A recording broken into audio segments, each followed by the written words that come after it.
Seguimos y otra incorporación a nuestro programa, que también la tuvimos a finales de la temporada pasada, es nuestra logopeda. Ella viene desde Puzzles, un centro de educación y aprendizaje para aquellos que tienen problemas con el lenguaje. Buenas tardes. Buenas tardes. Isabel Márquez, ella nos acompañará también cada 15 días aquí en Café y Té. Isabel, ¿qué tal ha ido el verano? ¿Cómo ha ido ese curso de verano, el primero que poníais en marcha este año? Pues la verdad es que bastante bien, hemos tenido buena acogida, hemos tenido muchísimos alumnos y la verdad es que ha sido un verano divertido. Divertido, con mucho calor. Sí, pero bueno. Bueno, el calor también, oye, me parece a mí que dificulta el aprendizaje, ¿no? Y las tareas a la hora de estar ahí encima de un tema, ¿no? Hombre, da sueñecillo, pero nosotros hemos procurado que los niños no pasaran mucho calor, siempre hay maneras de aliviarlo un poco. Eso está bien. Oye, vamos a hablar hoy de ¿qué tema? Del trastorno específico del lenguaje. Trastorno específico del lenguaje. ¿A qué le podríamos llamar trastorno específico? Pues mira, resumiendo mucho y para que se entienda, es una dificultad a la hora de adquirir y o desarrollar el lenguaje. Por ejemplo, niños ¿a partir de qué edad? Pues mira, precisamente hoy había preparado unas diapositivas para que veamos lo que es el desarrollo del lenguaje. Si quieres podemos empezar por ahí. Vamos a ir viéndolas. ¿Vale? Y así sí. Vemos sobre qué etapas más o menos debemos ir vigilando ciertas cosas. Claro, porque no pretendamos que un niño con cierta edad muy temprana ya hable de todo, ¿no? Claro, sí, eso lleva un proceso y además es lento, dura unos 5 o 6 años más o menos el adquirir todo lo que es la base del lenguaje. Todos los fonemas, todas las palabras. Y las estructuras también, porque ahora, como veremos a continuación, hay una etapa que se llama prelingüística, que lleva una serie de procesos que son anteriores, digamos, a lo que es las vocalizaciones ya en forma de palabras y demás. Hay otras partes de la comunicación que son previas, que son muy importantes para lo que es la adquisición de ese lenguaje posterior. Pues vamos con esas diapositivas para que etapa prelingüística, de 0 a 12 meses al año, ¿no? Efectivamente, son unas emisiones vocálicas que no son palabras, simplemente son sonidos. Es cuando el bebé empieza a conocer sus posibilidades, él va viendo que hace soniditos y que recibe una respuesta del entorno. Es muy importante que respondamos a esos sonidos como si realmente tuvieran un sentido, porque son las primeras intenciones comunicativas de nuestros niños. Es como cuando ellos empiezan a darse cuenta que pueden relacionarse con las demás personas. ¿Vale? Entonces tendríamos ahí hasta los 3 meses, se comunican a través del llanto, por murmullos y sobre todo empiezan a mirarles cuando se llama su atención, es cuando empiezan a centrar la atención visual, vale. En torno a los 3 primeros meses. Luego de 4 a 7 meses es como un parloteo y sobre todo lo que expresan son emociones, sonríen y ese tipo de cositas para comunicarse con nosotros.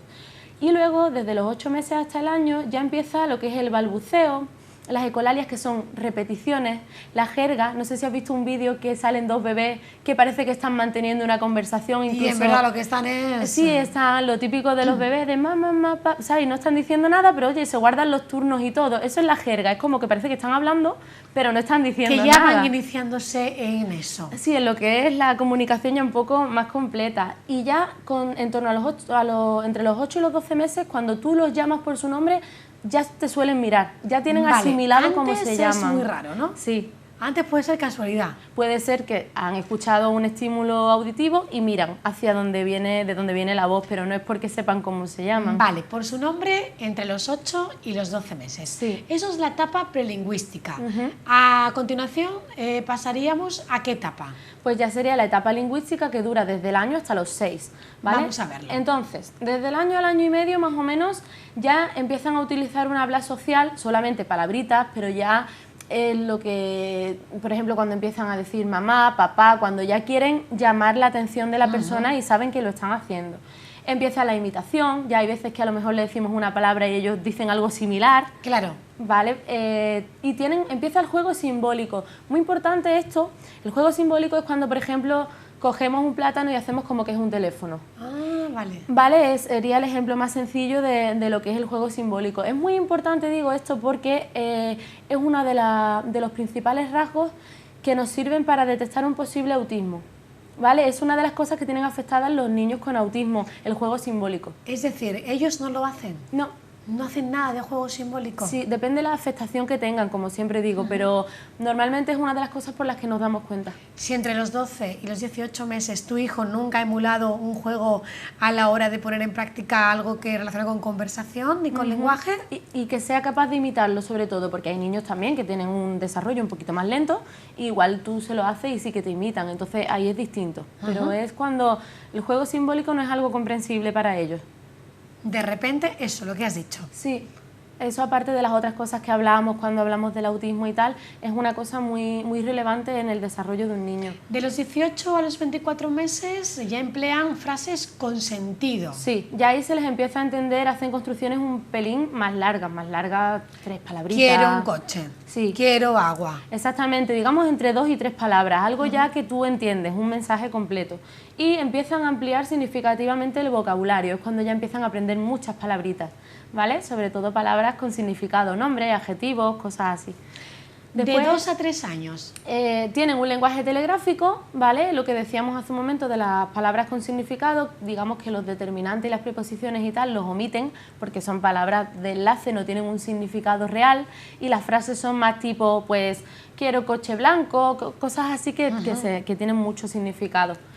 Empiezan a hacer preguntas. O si los por qué. Los porqués y los para qué. ¿Y para qué? Es la edad del por qué y del para qué. Oye, y de las madres histéricas. Oye, te digo una cosa, mi hijo ahora está en la edad de 12 años y también me pregunta mucho por qué de muchas cosas. Sí, pero eso es la pubertad, esa otra parte. Vale, porque digo, vamos, ¿hemos vuelto a los 2 añitos o qué? Pues sí, y ahí se cometen muchos errores gramaticales, lo que son, pues, por ejemplo, me he ponido... Cosas que si lo piensas es muy normal, ellos los regularizan todos, siguen la norma que han aprendido y les pasan esas cosas, ¿vale? Muy bien, de 3 a 4 añitos. Ya empieza la interacción más completa, ya ellos notan que la comunicación tiene un poder fuerte y lo empiezan a utilizar, y además aprenden los verbos, es cuando empiezan a dominar un poquito los verbos y disminuyen las preguntas. Yo creo que esto de disminuir las preguntas es algo social. Cuando ya tu madre te ha regañado 15 veces, tú dices, mira, mejor no pregunto. Porque me va a decir que qué pesado soy, o qué pesada. No, es broma, pero sí se disminuyen un poco los por qué y los para qué. De 4 o 5 años ya la pronunciación debería ser, si no adecuada, casi totalmente. Quizá falta de la R y fonemas ya un poco más complicados, pero ahí ya sí tiene que ser algo más... De hecho, ¿cuándo empezamos a preocuparnos porque nuestro hijo aprenda la R? ¿A partir de qué edad? A partir de los 5 años. Antes no es conveniente intervenir. No. Vale. Y es cuando ya empiezan a hacer estructuras gramaticales complejas, que son ya frases un poquito más largas, ¿vale? Entonces estaría en nuestra última etapa de 5 a 6 años, que es cuando el lenguaje tiene que ser totalmente completo y con mucha intención social, con mucho nivel comunicativo, y empiezan a comprender, por ejemplo, cosas como las ironías, los dobles sentidos. Ahí es cuando los niños empiezan a aprender esas cosas. Las bromillas, sí. Vale. Si tenemos un niño que ya a partir de los 6 años tiene algún problema con el lenguaje de lo que hemos visto ahí, ¿no? Sí. No sé, pues no es capaz de hacer una frase adecuada, completa, no es capaz de comprender la ironía, todo eso ya nos llevaría a pensar que nuestro hijo necesita ayuda. Sí, es más, esto no es conveniente empezar en estos niveles últimos, dado que el aprendizaje del lenguaje está muy estructurado, como hemos visto, hay muchos pasitos pequeñitos. Yo creo que eso empieza a intuirse mucho antes, cuando ves que el niño va quedándose atrás prácticamente en todos los niveles. De hecho, en el caso del lenguaje, cuanto antes se intervenga muchísimo mejor, porque tiene muchos daños colaterales. Es decir, el lenguaje está en todas partes y afecta a muchos procesos en general y a lo que es el currículum académico en especial. Claro. Entonces es bueno que tengamos muy pendientes estas cosas, ¿vale? Porque igual a nivel de pronunciación es menos relevante, pero a nivel de lo que son las bases del lenguaje sí tenemos que estar muy pendientes porque es muy importante para el resto de las adquisiciones que el niño hace en su vida. Isabel, ¿a partir de qué edad podemos llevarte a nuestro hijo a tu centro para que simplemente lo evalúes? Y no tiene que ser porque la mamá se ha dado cuenta de algo, sino porque quiere saber de manos de una profesional o un experto si su hijo tiene un aprendizaje normalizado o necesita ya empezar con ayuda. A ver, si como tú dices el niño no tiene nada así llamativo por lo que venir, Yo creo que en torno a los 3 años quizás se puede hacer un reconocimiento así general y ver el niño qué tal está en cuanto a la adquisición del lenguaje. Ahora bien, ya te digo, si hay algún signo preocupante, los 2 años sería, es decir, cuanto antes empecemos mejor, y los 2 años es una edad muy recomendable. Ya es cuando tú ves, si un niño a los 2 años no dice palabras, por ejemplo, es muy preocupante. Isabel, ¿tú recomiendas que desde los 2 añitos los niños vayan a la guardería, que se relacionen ya con otros y que empiecen ese aprendizaje? Porque hay niños que quizás no vayan ya hasta la etapa incluso obligatoria, que es la de primaria, ¿no?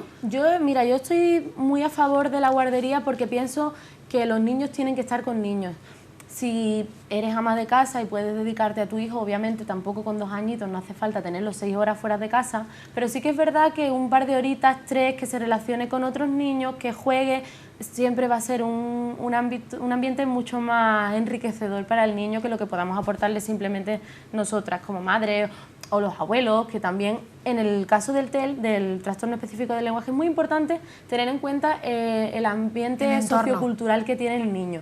Porque muchas veces me vienen madres que a lo mejor me dicen, es que mi niño no pronuncia bien, y quizás los padres tampoco. Entonces, claro, tú dices, igual no es un problema, a lo mejor es solamente una cuestión de influencia. Claro, si ese niño está relacionándose con otros niños, profesoras, personal docente que habla correctamente, los niños son esponjas, ¿no? Va a captar todo eso, Tienen ¿no? otros estímulos, efectivamente. Cuanto más nos relacionemos con más tipos de personas diferentes, más rico va a ser siempre nuestro nivel cultural. Exactamente. Y entonces, yo decía lo de que se relacionen y que vayan a la guardería porque muchas mamás tienen el miedo a que en las guarderías el niño en el primer año está siempre malito porque coge todo lo que hay en la guardería, pero yo creo que hasta es positivo porque si no lo hacen con 2 años, los van a hacer con 5. Claro, ¿no? es que lo que están haciendo es desarrollar el sistema inmune, que también Por hay lo que... tanto, sí, durante el tiempo que está malito no se lleva, pero luego incorporarlo de nuevo, no tener miedo a que no se incorpore de nuevo al colegio. Claro, no tenemos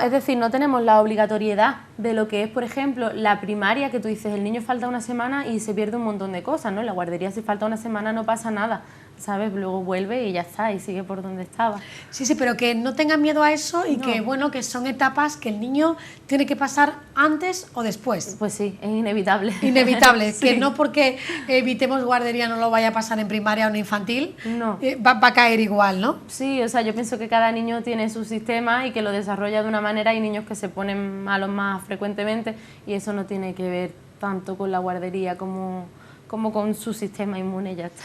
Por lo tanto, Isabel, resumiendo, cuando un niño tiene este tipo de trastornos, bueno, lo primero es darse cuenta en casa, o también si van a una guardería o a un centro escolar se van a dar cuenta, porque ellos están preparados para eso, ¿no? Claro. Y acudir pronto, porque no quiere decir que no tenga solución. No, por supuesto que no, pero es lo que decimos siempre, cuanto antes lo evitemos, evitamos más daños colaterales, más cosas que se den después de ese o a partir de ese problemilla y de esa dificultad. Y aparte porque también una dificultad que no se trata, una dificultad leve, se puede convertir en algo mucho más grave. Entonces, cuanto antes se corte, mejor. Y como siempre digo, más vale prevenir que curar.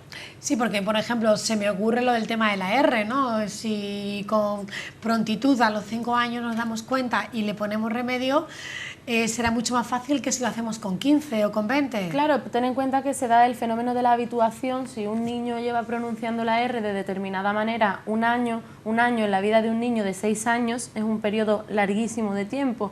Entonces tienes que deshacer lo que ya está hecho para corregir. No es lo mismo que un niño que acaba de aprender, que no tiene, como decimos cuando estamos aprendiendo a conducir, ningún vicio. Es empezar desde cero, no es volver para atrás para luego empezar desde cero. A tiempo, tenemos que acudir a tiempo. Sí. Vamos a recordar dónde estáis, Isabel, por si alguien tiene una duda, que se ponga en contacto contigo. Te podemos escribir a un correo, un número de teléfono también tendremos, nos dices todo. Sí, mira, estamos en Arcos de Peñas Blancas, bloque 1, primero A, estamos justo encima del Synergym que han puesto nuevo ahora. Ya, oye, tú vas a estar en forma, ¿no? Yo soy de Supera. Ah, bueno. Y acudir allí, horarios. Horarios. Yo siempre pido, por favor, que cuando una madre quiera información, nosotros estamos disponibles, pero por favor cita previa, no por nada, sino porque no me gusta interrumpir lo que son las clases, las sesiones, prefiero quedar fuera del horario que estamos abiertos, no me importa, no tengo problema, pero con cita previa, si puede ser. Pues cita previa, llamamos a un teléfono entonces, ¿no? Sí. Vamos a decirlo. 640 Sí. 545 745. Repetimos ese teléfono, 640. 545 745. Ahí lo tenemos, rotulado. Isabel, ella nos atenderá ya sea el horario que sea, siempre pensando en el bienestar de nuestro pequeño, ¿verdad? Por supuesto, y de su familia, claro. Y de la está. familia, porque oye, que se sufre cuando tu niño tiene un problemilla, ¿eh? Pues Yo sí, la verdad es que siempre digo, sí. me podía pasar a mí. Oye, Isabel, gracias por acompañarnos. A vosotros. Y con ella terminamos hoy nuestro café y té. Volvemos mañana a las 8 de la tarde. Hasta mañana. Adiós.